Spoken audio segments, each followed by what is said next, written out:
રાજ્યમાં સૌથી મોટા નકલી નોટના કારોબારનો પર્દાફાશ થયો છે અને અમદાવાદના અમરાઈવાડીમાંથી પકડાઈ છે 2 કરોડથી વધુની નકલી ચલણી નોટો. કારમાંથી મળી આવી 2 કરોડ 10 લાખ રૂપિયાની નકલી ચલણી નોટ.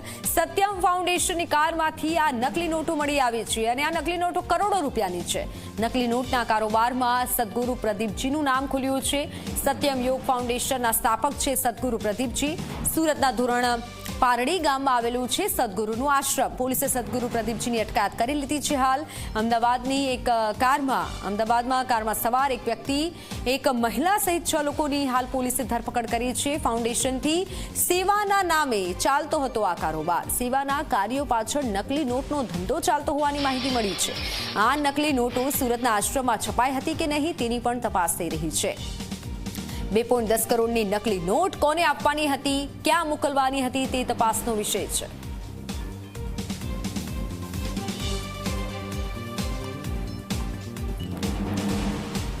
સંવાદદાતા ચેતન જોડાઈ ચૂક્યા છે. જી ચેતન, કારણ કે જે રીતે યોગની આડમાં નકલી નોટોની હેરાફેરી થતી હતી, સુરતથી શું વધુ જાણકારી?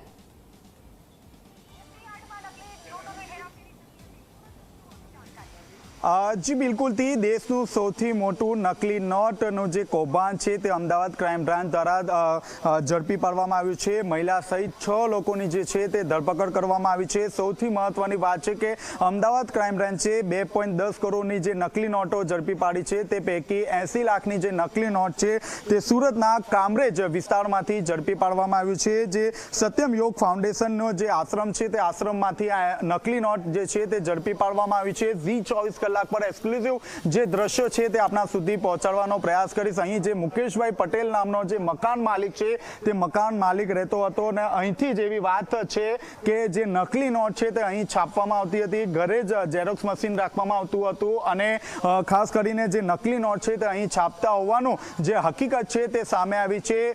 જે અમદાવાદ ક્રાઇમ બ્રાન્ચની જે ટીમ છે તે ટીમ ગત સાંજે 6 વાગ્યાના અરસામાં આ ઘર પર છાપેમારી કરી હતી. જેમાં જે ઝેરોક્સ મશીન છે, જે પ્રિન્ટર છે તે પણ કબજે કરવામાં આવ્યું છે. સાથોસાથ એવી પણ વાત છે કે મુકેશ પટેલને પણ ડિટેઇન કર્યા હોવાની જે હકીકત છે તે સામે આવી છે. મહત્વની વાત છે કે જે સત્યમ યોગ ફાઉન્ડેશન છે તે યોગ ગુરુ પ્રદીપજી ચલાવી રહ્યા છે. જે આશ્રમ છે તે આશ્રમની આડમાં ક્યાંક તે ક્યાંક જે નકલી નોટોનો જે કારોબાર છે તે ચલાવવામાં આવતું હોવાનું સામે આવ્યું છે. જે કાર છે તે કારમાંથી આ નકલી નોટો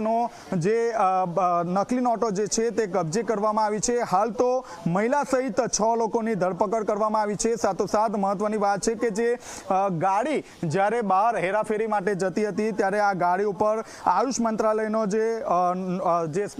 જે લોગો છે તે લોગો લગાવી દેવામાં આવતો હતો. જે કે જેને કારણે જે પોલીસ છે તે પોલીસને ક્યાંય ભણક ના જાય. પરંતુ અમદાવાદ ક્રાઇમ બ્રાન્ચે બાતમીના આધારે હાલ એક મસ્ત મોટું જે કૌભાંડ છે તે કૌભાંડ ઝડપી પાડવામાં આવ્યું છે. ટૂંક જ સમયમાં જે આ સમગ્ર જે મામલે એક પ્રેસ કોન્ફરન્સનું પણ આયોજન છે તે પહેલા 24 કલાકની ટીમ આવી પહોંચી છે. જ્યાં નકલી નોટોનો જો કારોબાર ચાલતો હતો એ સ્થળ ઉપર આપ જોઈ શકો છો. હાલમાં 24 કલાકની ટીમ આવી પહોંચી છે. પરંતુ આ જે ઘર છે તે ઘર ઉપર અહીં તાળું જોવા મળી રહ્યું છે. ગત સાંજે 6 વાગ્યાના અરસામાં ક્રાઇમ બ્રાન્ચની જે ટીમ છે તે ટીમ અહીં ત્રાટકી ગઈ હતી અને ઘરમાંથી જે પ્રિન્ટર અને ઝેરોક્સ મશીન છે તે પણ કબજે કરવામાં આવ્યું હતું. જે રીતે આસપાસમાંથી માહિતી મળી રહી છે તે મુજબ મુકેશ પટેલ આ ઘરના જે માલિક છે અને 77 નંબરનું તેમનું ઘર છે. તેઓ એકલા અહીં રહેતા હતા અને રાત્રિ દરમિયાન આ જે નોટ છે તે નોટ છાપતા હોવાનું હાલ જે હકીકત છે તે સામે આવી રહી છે. હાલ તો અમદાવાદ ક્રાઇમ બ્રાન્ચ આ સમગ્ર મામલે 2 વાગ્યાના અરસામાં કયા પ્રકારના ખુલાસા કરશે તે જોવાનું રહ્યું. પરંતુ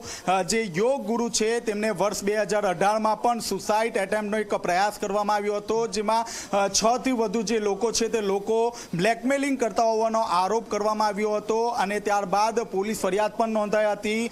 જો કે યોગ ગુરુએ આશ્રમની જે આડ છે તે આડમાં નકલી નોટોનો જે વેપાર છે તે વેપાર ચલાવી રહ્યા હતા અને આખરે અમદાવાદ ક્રાઇમ બ્રાન્ચ દ્વારા એક મહત્વની સફળતા હાથે લાગી છે. 2.10 કરોડની જે નકલી નોટનો જે જથ્થો છે તે કબજે કરવામાં આવ્યો છે અને હાલ વધુ તપાસ હાથ ધરવામાં આવી છે. જી બિલકુલ બિલકુલ ચેતન, આપ જોડાયેલા રહેશો. તો આ નકલી નોટો સુરતના આશ્રમમાં છપાઈ હતી કે નહીં તે પણ એક તપાસનો વિષય છે.